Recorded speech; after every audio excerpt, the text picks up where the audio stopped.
All right, today's bank is Capital City Bank Group. It is in Tallahassee, Florida. They've got about 60 branches, I believe, plus about 30 something related to one of their related parties, mortgage broker or mortgage company rather. And so in total, maybe about 90 locations are located in Florida and the southeastern states, basically Alabama, Georgia. So, you know, as far as the size goes, it's maybe on the smaller side. Yeah, about $4 billion of assets, market cap of about 550 million. So a little bit on the smaller side, at least for banks that are publicly traded.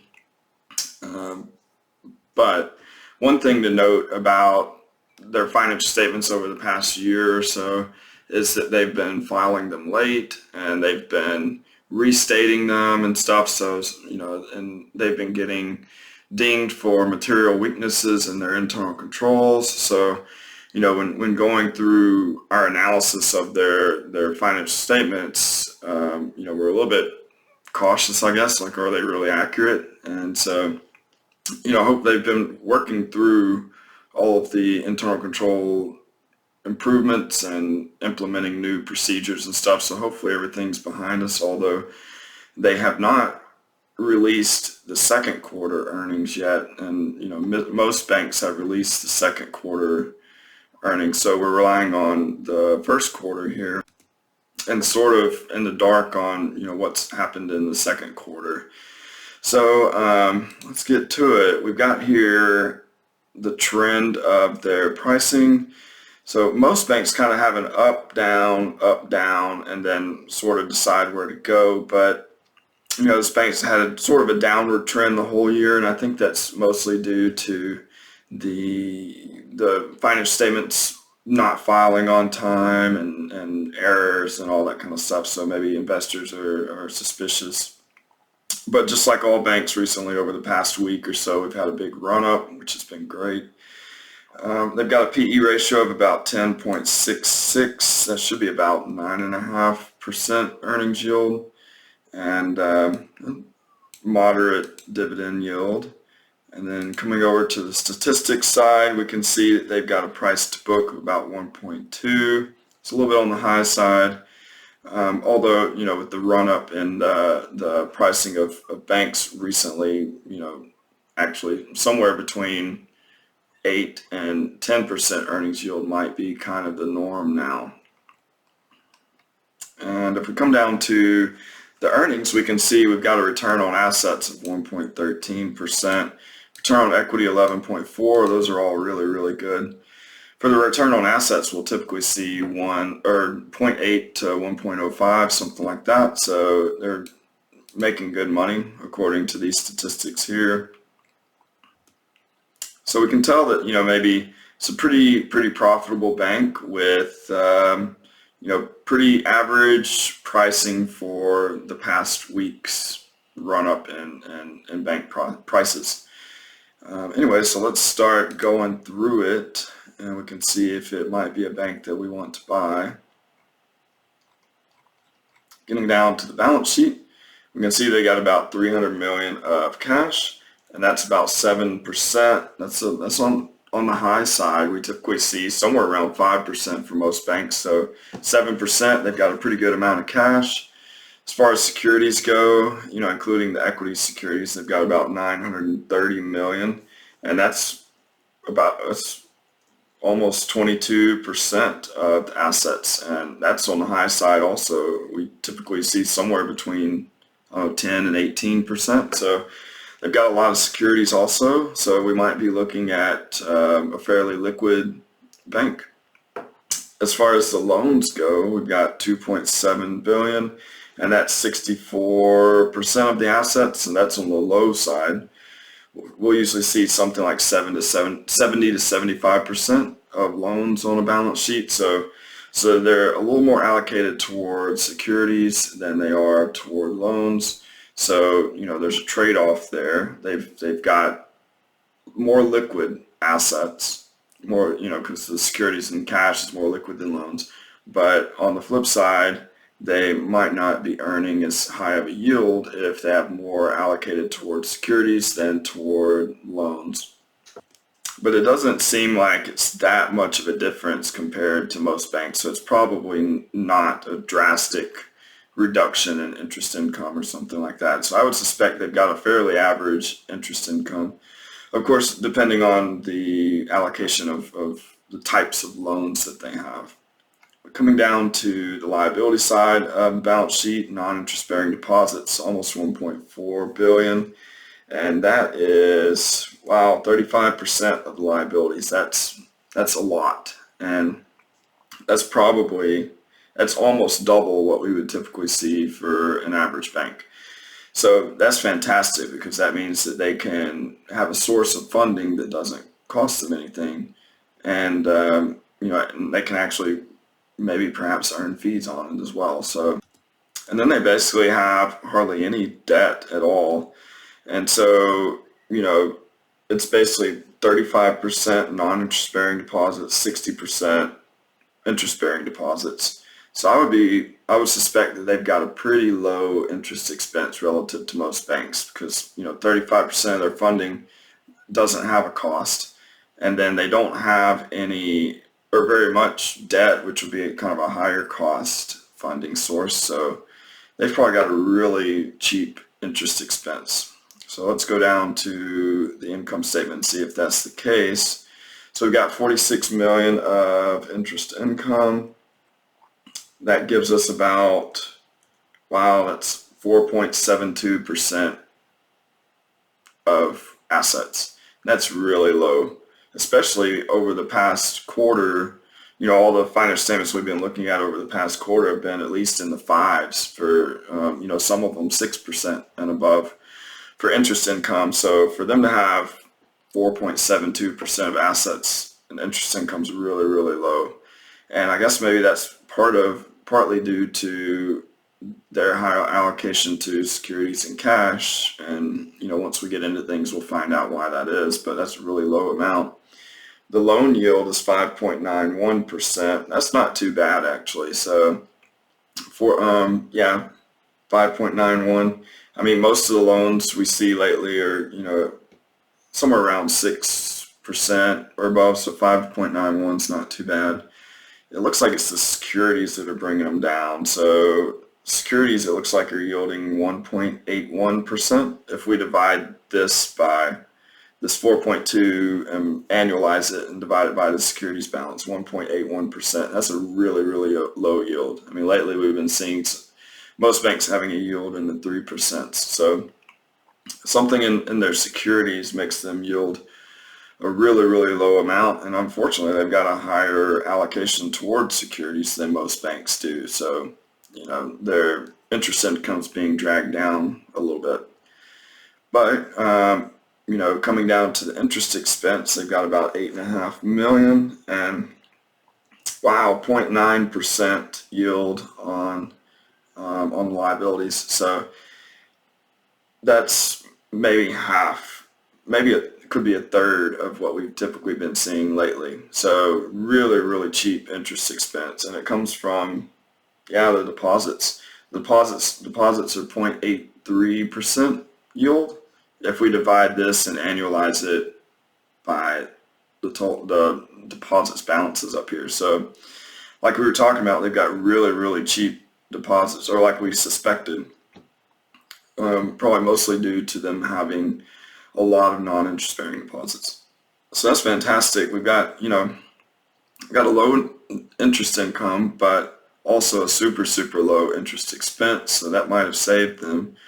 We've got a net interest income of 38 million, which is 3.61%, and that of assets, and that's really, really high for net interest margin.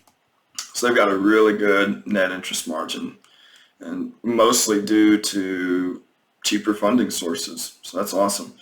Non-interest income, we've got about 18.1 million here, and that's 28%.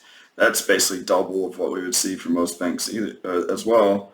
28% of total revenue. So they're making good money on the non-interest income as well from wealth management, I believe I saw that they've also got an insurance company as well, which would be giving them some non-interest income. Yeah, I think that the mortgage banking revenues are down, of course, for all banks as the interest rates went up and things kind of caved for mortgage lending.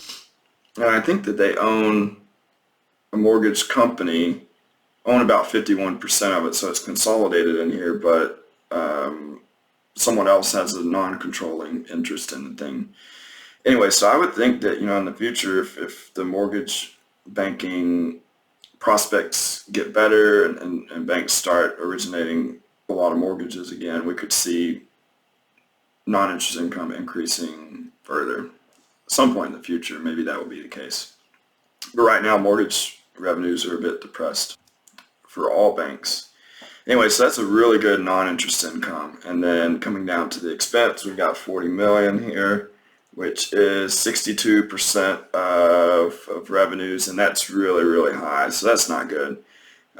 We would typically see somewhere between 40 and 47% for non-interest expense. So, if this bank has 62%, and so that's really expensive. And it's hard to really identify where that stems from because they don't really split this out as granular as what most banks might. I mean, all these categories are higher than normal. Compensation, it's a lot higher than what we would typically see. Occupancy a lot higher, and so we don't know what's boiled down into this other piece. I would imagine lately with kind of the whole financial statements being misstated and not timely filed, I bet they've had to hire a lot of consultants or people or attorneys or some, professional fees type of thing, which is going into this. I mean, you can see kind of an increase here. I don't know if that's what it boils down to. Maybe we'll be able to see what that is down in the MD&A. Anyways, so, higher non-interest expense, but they've got a really good non-interest income as well as net interest income. So hopefully all those things net together and they have a pretty good net income. We'll see. So net income, and then we take out the non-controlling interests, and it looks like they've got a loss in that mortgage company, which isn't that uncommon. Whenever we see the segmentation of banks and most of the financial statements, the mortgage company either doesn't have any income or it's running a loss at the moment, so not that uncommon. Anyway, so all that together, we as shareholders would get about $12.5 million of net income, and that's about 1.19% return on assets, which is really, really good. I mean, we would typically see somewhere between 0.8 and 1.05, so earning a 1.19% return on assets is just a really, really good return. It's a really high profitability bank, and I think it mostly stems from having a lower funding cost. If they had some higher earning securities or more allocation toward loans or something, they could be making even more money. But as it is, that's still really good money that they're making. So that as a percentage of the market price, I think the market price was about 550 million, the market cap. So that gives them a yield of about 9.34% earnings yield, which, a couple months ago we would have been thinking, well, that's kind of low on the low end. But, after the recent run up in the banks lately, all banks have had their prices increase relative to the earnings. So, our average return or earnings yield is going to be lower across the board these days. So 9.5% might be a pretty good yield these days. Or it could be the case that all banks or the market for banks in general is overpriced and it needs to cool down. But anyway, so that looks like a pretty profitable bank and perhaps at a reasonable price. So let's go through the financials, and we can maybe decide is that price reasonable given the risks that we have in place? We talked about, we've got Florida, Georgia, and Alabama. The name of the bank is Capital City Bank. And as far as the securities go, we've got about, so they've got them split between available for sale and held to maturity down here. So treasuries are about 50%, so 23 plus 4, 26 here. But it's about 50% of the securities portfolio is treasuries, and then that might be why we've got such a low yield on them, right? And then U.S. agencies about 15%, and then mortgage-backed securities about 22%. So all that together is about 90% of the securities portfolio is sort of risk-free securities, right? And then we've got a few munis and a few corporates, but nothing major. So, I would be fine if there were not any allowance for credit losses, because it doesn't seem like, for at least 90% of the portfolio, we don't have any credit risk. And, looking at the maturity distribution here, this is pretty unusual for a bank. Most of the securities reprice within the first 5 years or so. Most of the banks that we've been seeing lately, nearly all of these securities would be in the 10-year, 15-year, so on and so forth. But, these securities are repricing really quickly. So perhaps either they have really short-term securities, and that's why they're yielding such a low amount, or they were purchased a long time ago when interest rates were really, really low. So, hopefully these reprice, when these reprice soon, they will, and if they decide to buy them again, then they will reprice at higher rates, and perhaps they can finally start making money on these securities. But, as it is, it might make sense to also sell them and start getting higher yields. Of course, that would hit their income statement, the current, built-up loss in them. Yeah, so here they talk about the credit quality. They say there's not much risk in it, so they don't have an allowance for it, and I think that makes sense. So coming down to the loans, we've got, so there's a really outsized allocation toward residential real estate. So that could make sense too, as far as why the interest income on the loans are pretty low. But I remember them being about 6% yield, so that'll be a pretty good yield. And residential mortgages typically have a lower yield on them. But next up would be commercial real estate, and then some consumer loans. So it seems like they're a little more weighted toward consumers than commercial type loans. That's a bit unique for the bank, because most banks that we see are a little bit more allocated toward commercial type loans. And, those right now are having a tough go of it, because their yields, especially for the residential loans, are sort of fixed and trapped for a long time at low rates that happened a few years ago, right? And so, but meanwhile, the rates on the liabilities have increased and squeezed their net interest margin. So we're seeing most of the banks that have a loan portfolio allocation set up like this end up being sort of lower profitability at the moment. So it's interesting that this bank is doing so well given this allocation to residential mortgages, because about 37% are to the residential mortgages here, and then they've also got some home equity of $214 million. So all that together gets them maybe 45-ish% to sort of residential type mortgages. And then, a total consumer amount as opposed to commercial, or I guess retail loans, is about 54%. which is about double what we would typically see for the average bank. So a little more allocated toward retail loans. So let's learn a little bit about the credit quality then. So they've got 29 million of it looks like as a reserve here. That's about 1.07%.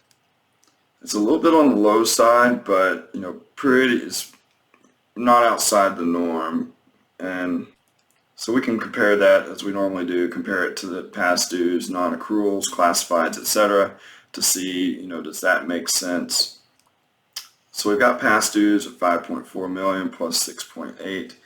That puts us at about 12.2, and that's 0.45%. That's really low. I mean, we'll typically see something like 0.5 to 0.85%. So past dues are really, really low. Non-accruals also 6.8 million. That's about 0.25%. That's about half of what we would typically see for the average bank. And they've also got no 90 days still accruing, which would add into the non-accruals to get to the non-performing amount. And so really low amount non-performing loans as well. So it looks like, perhaps the credit quality of their portfolio is really, really high, really high quality. Collateral dependent loans is about 4 million. It's about 0.15%. That's a really, really low amount as well. So, all the key metrics there are shooting for really high quality loan portfolio. The substandard loans, which will add up as classified loans, right? These are the ones that have an identified risk that they more than likely won't be paid back in full, either by the collateral or by the customer's payments. For the classified loans, if we added all these up, total about 25.3 million, which is about 0.93% of loans. We'll typically see something between like 1.10, 1.67%. And so, 0.93% is really, really low and unusually low. So, it looks like all the metrics are really checking all the boxes for, really high credit quality loans. And then if we compare the reserve that's in place to all those things, we get really good ratios. We compare the ACL, the allowance for credit losses, compare that number, which was 29 million, to the amount of classifieds, which was 25. So that more than covers the reserve, more than covers the classifieds, right? It's about 116%. We typically see somewhere between 90 and 150% for that, so that ratio is good. As far as covering the past dues and non-performing, it's the reserve covers about 250% of the past dues, about 430% of the non-performing, and those are all right in the normal range that we typically see. So I feel like we've got a good credit quality loan portfolio here, but also a really good conservative reserve. So I feel really good about the credit risk that we have here. Yeah, and a little bit about the mortgage banking activities here. Not a lot of change since the last quarter. Servicing a few more for others. Let's get down to, the derivatives. All right, so they've got some interest rate swaps on the subordinated debt, which is the direction I like to see. It's only about $30 million, so not a whole lot, but if you remember, I believe they only have about 85 million of debt in total, and I believe this 30 million that they are hedging the interest rates for is at a variable rate. So they're basically fixing the yield on that debt. So as interest rates increase, they can swap that variable rate for a fixed rate, and so they don't have to pay a higher interest rate. So that's a fantastic idea. I like that. And then coming down to fair value measurements. So we'll compare the carrying amount, so what the assets are carried at on the balance sheet, to the fair value estimate of what they're actually worth, right? And the balance sheets amounts will be different than what the fair value of the securities and loans and debt and deposits will be. So they've got some held to maturity securities, so those will be different. And they've got some loans, and those will be different. And same for deposits and especially the time deposits and the term debt. Anyway, so if we compare the held to maturity securities, the balance sheet amount, and the fair values, we get a difference of about 33 million if we were to add those together, and that's not too bad. As far as the loans go, we've got a difference of almost 200 million. It's about 170 million, and that's kind of a lot. So that's about 37% of equity. But we did note that perhaps because they have so many residential mortgages, maybe those are at lower yields than are in the market currently, but also maybe at fairly long durations. So that would cause a difference in fair value that would be unusually high. Anyway, so those two things together would make a difference in equity of about 44% on the asset side. But there's an interesting phenomenon here on the deposits between the carrying amount and the fair value amount that we only see in a few banks, maybe like 3 or 4 at most. And it's a really, really big difference between what's carried on the balance sheet and what the fair value is. It ends up being about 450 million. And so since it's a liability where the value goes down, then that means for the bank that's a positive thing. The liability is less for the bank than what is carried on the balance sheet. And so that means their equity goes up from a fair value standpoint, right?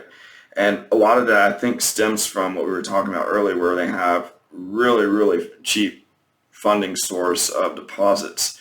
So then if their deposits are cheaper than the rest of the market's deposits, then they have a value there that increases the fair value of their bank, or at least the liability is less valuable, right? But that makes their bank's net assets more valuable.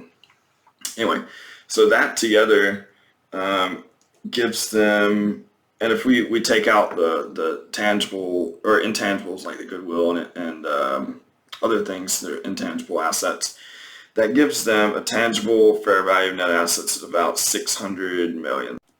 So I think that if we go up to the equity on the balance sheet here, the equity was 450 million, right?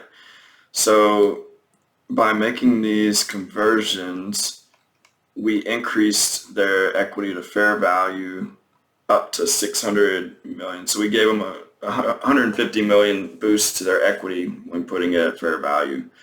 So if we compare that 600 million to the bank's market price is 540 million, the market cap.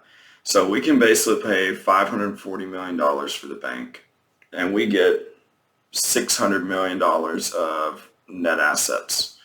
And so basically we can buy it for 10% discount. Yeah, about a 10% discount to their net assets, which is really, really low. I mean, most banks currently we would see somewhere between like 1.5 to 2.5 times that we would pay for the fair value of their net assets. But this bank, we're paying less than the fair value of their net assets. So it could be a really great deal, or it could be a value trap, right? Where we would buy the net assets for really cheap, but then their value dwindles on down the road, and then we don't get to capture that value. But I think a lot of this increase in the fair value of the bank from its balance sheet is mostly due to these deposits and being a really, really cheap funding source, right? And so if we took that out of the equation, because it's pretty rare to see that in this table, maybe 3 or 4 banks in our population have such a drastic difference. So if we took that out, that would put the ratio at 3.25. So the market price compared to the value. So basically, without this deposit difference, it gives us about 170 million tangible fair value net assets. But we're paying 540 million for the bank, right? So we really have to, we're really relying on this estimate of the value of the deposits being accurate for us to make a conclusion that, hey, this is a cheap or good deal, right? Anyway, on the flip side, so 600 million of net assets compared to whatever the total fair value of the assets, which actually is about $4 billion. That gives us about 15% fair value of net assets divided by the assets. It's about 15% common equity ratio at fair values, which is a really, really good ratio. It's probably 3 times what we would typically see for most banks. So that tells me that they have a really good capital position. Like if they sold all of their assets and liabilities, or sold all their assets and paid off all their liabilities, they would have about $600 million, which is worth more than what the price of the bank is, right? So anyway, perhaps a really good market price for the net assets, as well as really good capital adequacy. All right, so we're down in the MD and A. So we can see a tangible common equity ratio of about 8.5%. That's pretty standard ratio to look at, and that's really good. We would typically see something between 7.5 and 8.75, something like that. So pretty good, top-notch ratio for capital adequacy there. I've also got a lot of good statistics related to quarter-by-quarter profitability. Basically, a lot of the things that we've been looking at, but we can see the trend over a long period of time. And what's interesting is it's a really consistent profitability bank. Net interest income has been right around 40 million for a while over the last several quarters. Interest income's been about the same. We've had a little bit of increase in interest expense, but it's a very much more muted increase compared to what we would see for most banks. I mean, a lot of banks might go from 3 million up to 40, 50, 60 million all of a sudden, right? So I feel like the bank does a really good job managing its asset and liabilities, repricing, even the non-interest income, non-interest expense has been pretty consistent as well. So I really like that. I mean, it feels like you could really rely on the bank to be making pretty consistent earnings over a period of time.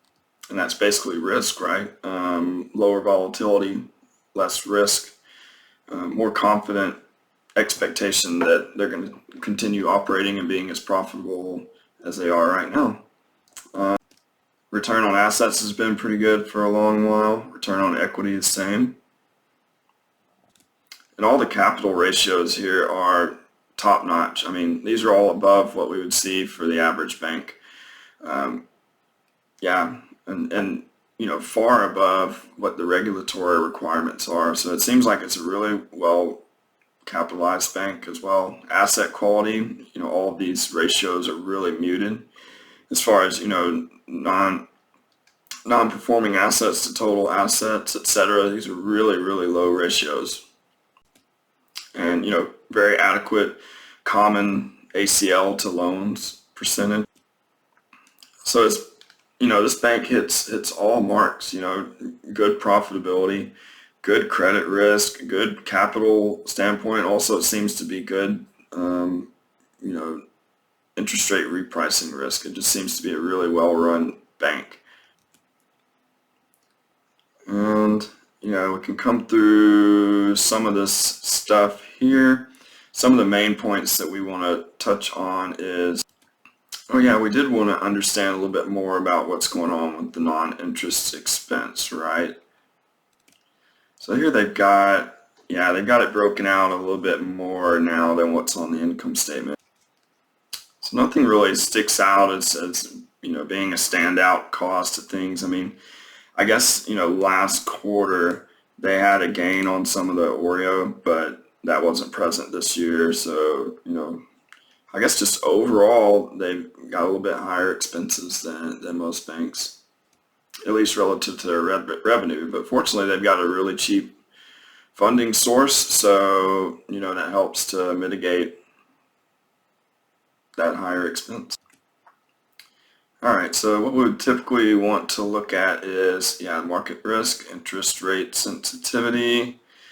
So we can see that so if interest rates increase by 400 basis points, 300, 200, it looks like net interest income will increase 10%, 7.5, 4.8, blah, blah, blah. And if market interest rates go down, then the bank's net interest income goes down as well. So we could say the bank might be slightly asset sensitive. And that makes me feel better because I was a bit worried about having so many residential mortgages, because those will typically be a little bit longer term, right? But we also do our own calculations around this. So, from the call report, we can see how quickly do things reprice. There's securities, the loans, the debt, deposits, etc. And so a bank is naturally liability sensitive over the long term, right? They have short-term deposits and that make up most of the liability side of the balance sheet, and those reprice really quickly. And but on the asset side, they invest those short-term deposits in longer-term assets. So you've got risk that if interest rates go up, the liability side reprices quickly into those higher interest rates, while the asset side is slower to catch up to those higher interest rates. And so your net interest income could get squeezed because of that. One of the things I remember about their balance sheet is they have a low amount of, or a really high amount of non-interest bearing deposits. So those don't reprice, right? And hopefully they don't migrate into interest bearing accounts as is what we see for most banks over the past little while as interest rates have gone up. Anyway, so looking at the call report, we saw about 23% of the securities reprice within the next year, which is on the high side. And you remember our discussion in the securities part, they have a lot of their securities repriced within the next 5 years, which is awesome. It's very uncommon for that many of the securities to reprice so quickly. Most banks, their securities are repricing 10, 15 years out from now. So they have really good repricing of their securities. Of course, their securities were at lower rates, so perhaps they bought them at shorter term. So hopefully they can reinvest them at higher yields once they mature. The loans, so that's what I was afraid of. There's about 26% of their loan portfolio reprices within the next year, and that's on the low side. We would typically see something like 27 to 36% of their loans reprice within the next year. So 26% is on the low side, and then the next 1 to 5 years, about 21% reprice, and that's on the low side as well. We would typically see 29 to 37% of them reprice in 1 to 5 years. So their loan portfolios are a little bit farther out in term structure than what the typical bank will be. But I think their saving grace is the deposits. Since they have like 35% of them as non-interest bearing deposits, then that means only about 60% of their deposits reprice within the next year. That would be the savings accounts and money market accounts, plus the time deposits that mature in the next year.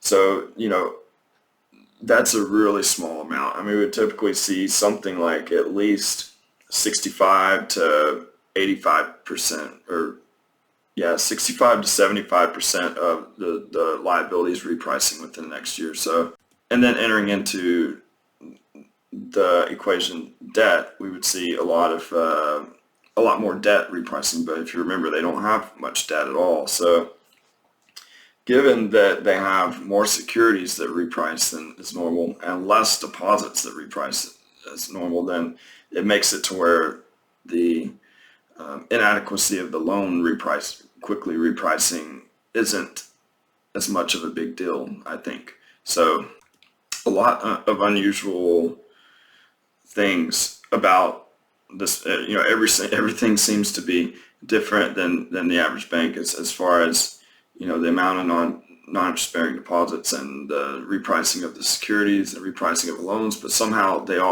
all those things come together and put them into an average repricing risk. So that's fantastic. And when I say average, it's like average with the average bank in our population. So I do think that they would be a little bit liability sensitive because they've got about a little over $2 billion of deposits that would reprice, like the savings accounts and stuff like that. We also have a risk of some of the non-interest bearing deposits migrating into the savings accounts and starting to earn interest. But if we remember,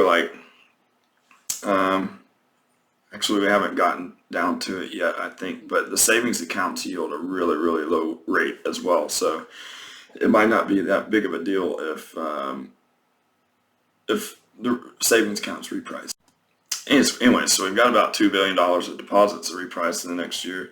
And then securities plus loans, that's about $1 billion. So about half of the assets reprice as within the next year compared to the amount of the liabilities that reprice. So we do have a risk perhaps of net interest income getting squeezed, but that risk is about the same as the average bank out there. So it's not like this bank is going to get hit harder than any of the other banks. So that's what I mean when I say they've got about average interest rate repricing risk.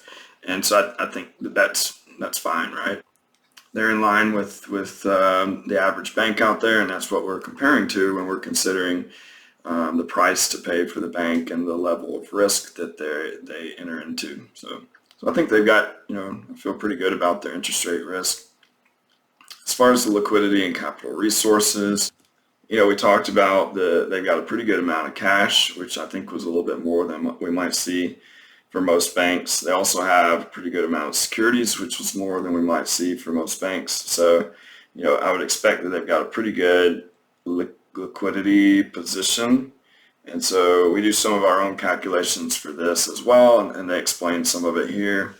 As far as on-balance sheet liquidity, which would be the cash plus the unencumbered securities, that comes to about $750 million, which is about 20% of their deposits, and that's really good. I mean, we would typically see 13 to 18% of deposits, so they've got a really good on-balance sheet liquidity position.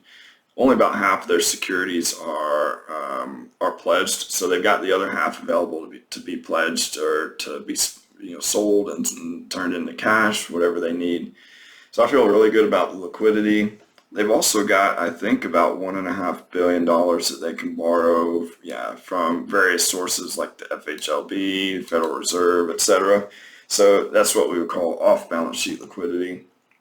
And so when you add that in, as well as the unencumbered loans that they could potentially pledge to borrow more, as well as unencumbered securities, and we're looking at maybe about $2.8 billion of on-balance sheet plus off-balance sheet liquidity. And that's about 78% of their deposits, and that's right in the middle of what we would typically see for most banks. So we typically see like 72 to 80% of liquidity they have on their balance sheet, plus funding sources they can get from outside of the bank were they to need it. So, I feel really good about the liquidity and the capital as well, because we saw that they have converting everything to fair value. They've got a really good percentage of assets and their net assets relative to that, as well as really good regulatory ratios. The commonly used ratios such as tangible common equity ratio, that sort of stuff ends up being right in the money as well. So I think the capital is really robust. And they explain a little bit more about the capital, but yeah, we've talked about that in detail as well. So then we've got the yields here. This is what I like to see as well. And we can see that the yield on the loans yield for all the assets 4.9%. That's really, really low.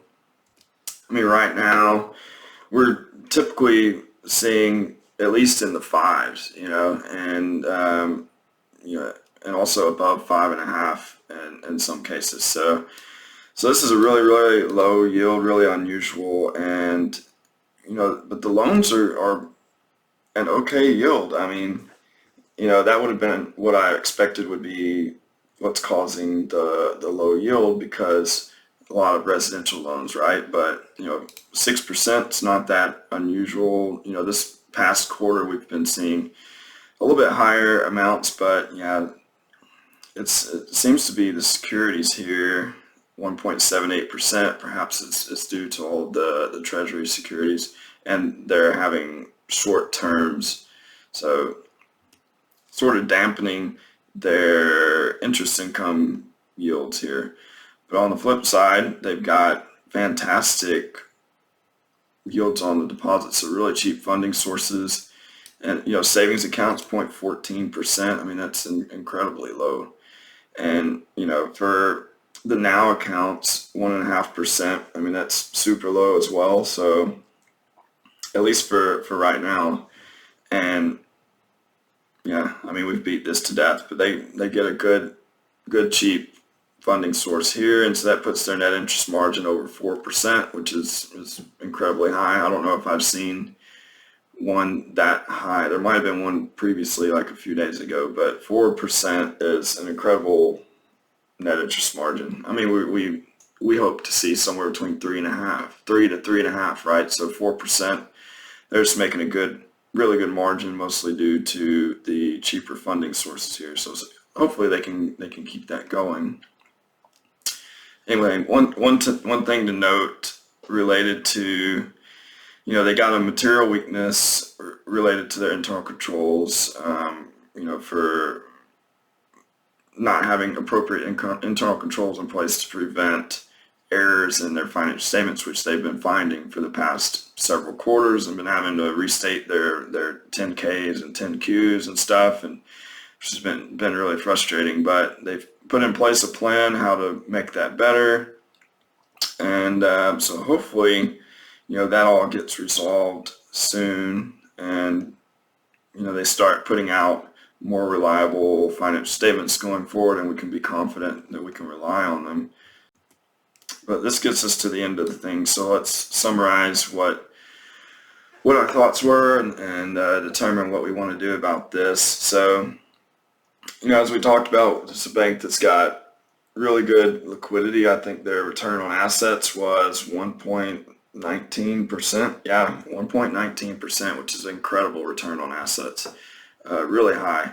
And if we looked at that return as compared to the market price is about 540 million. Yeah.